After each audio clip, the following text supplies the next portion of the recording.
I'm here to tell you that we are in spring training mode. This is a metaphor I like to use in terms of where we are right now. We're working on the fundamentals. I'm a former teacher myself, and let's think about this. We are asking teachers to implement brand new rigorous standards. We're asking them to figure out what curricular materials they need to be using. We're asking them to figure out what kind of professional development they need and who are the best providers of that PD. We're asking them to figure out, okay, what kind of interim assessments might you be using that would be worthwhile as we're waiting for the actual test to come on board, and so on and so on and so on. So it's very important for us to realize what we're talking about here and where these states and districts are. They're in spring training mode. They're trying to work on the fundamentals. So I'm going to talk to you about a study we did a few months ago. We looked at the practices in a handful of districts. It was 4 across the country. We called them early adopters. And we started saying, okay, what can we learn from these early adopters so we can make spring training as useful and productive as possible? And the first thing we found was curriculum development was like a patchwork quilt. And that's not a bad thing, but teachers and districts were pulling lessons and problem sets and different activities and worksheets, and they were pulling them all together to develop their own new homegrown materials.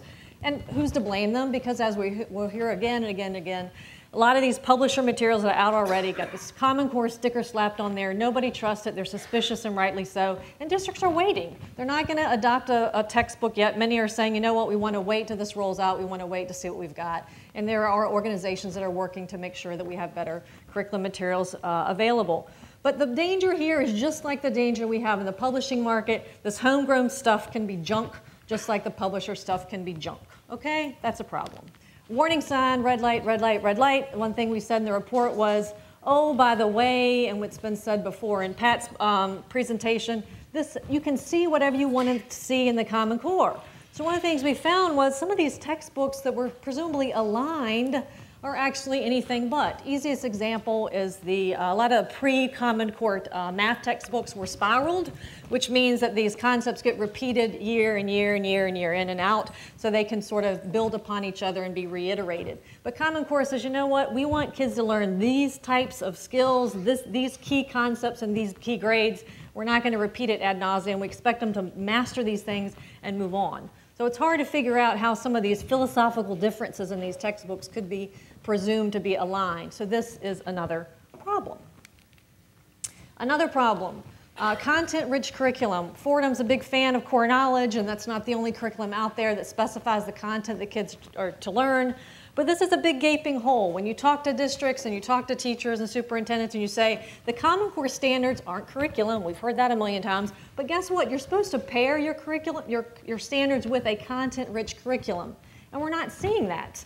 In other words, it's exactly the prerogative of the local district to figure out what kids should know, what the stuff is. Not the skills, but the stuff. So we know Dan Willingham, he's a cognitive scientist. There's some other folks who are reading experts have said this a million times.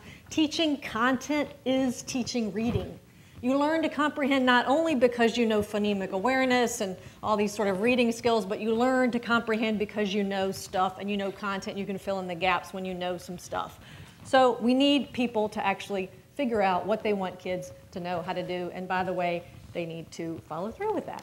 This is what PD looks like. It's a broken car. We've heard a million times that PD's broken. Teachers can't stand it. It's a waste of time. We could go on and on. It's an entirely different presentation for me to tell you what we saw around PD.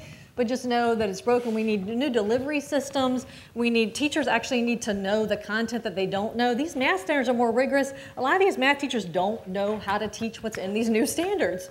So we need to do a lot better customizing the gaps that they have. This is what it needs to look like. We need a new model. We need a new delivery system. We need a new engine.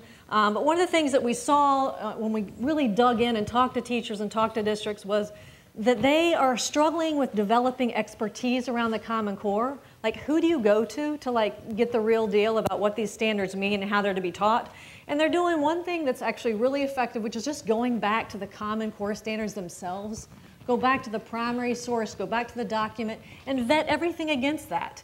You know what, some practice that you think might make sense, well, let's go back to the standards and see where that really aligns in intent to those standards. So that's one thing they're doing. And they're also using a variety of materials that other reputable organizations have put out, Student Achievement Partners, Achieve, these folks that have been a part of the standards development from the get-go. And they've put out a lot of tools and resources, and teachers are finding them very useful.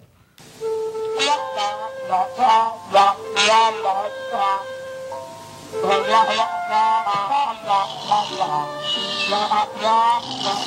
this is what I feel like when I go out and I ask teachers and districts and I talk to folks that are implementing the core, because I do research at Fordham. I don't do commentary, I do research. So I actually really want to know how this thing is going.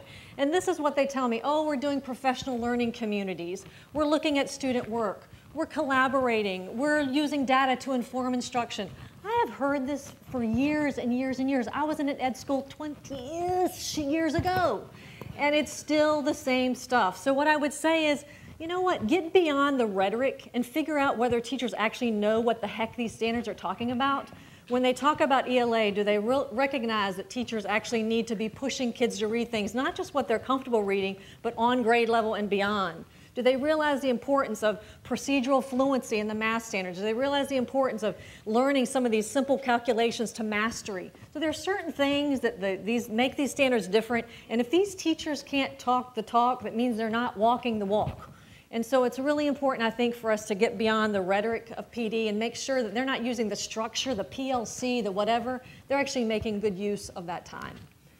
We're in the dark. I feel like in many cases we don't have the test yet. We don't have highly vetted curriculum yet. So this is what districts are doing. They're doing the best they can. Some of them aren't doing much at all. And that's just the fact of the matter. Few closing thoughts. One thing that you guys could do as journalists, number one, is you could push a lot harder on clarifying what's true and what's not. The standards that made me do it is prevalent. It's all out there. Is the stuff that we see on Twitter and Facebook, is it in the standards? Is it not in the standards? And I'd love to see this article that says the top 5 things that curriculum developers are getting wrong. They've completely messed up. I haven't seen that yet. I'd love to know what ed schools are doing. I haven't seen much about that. I'd love to know how they're picking their textbooks and whether they think they're effective. Thank you.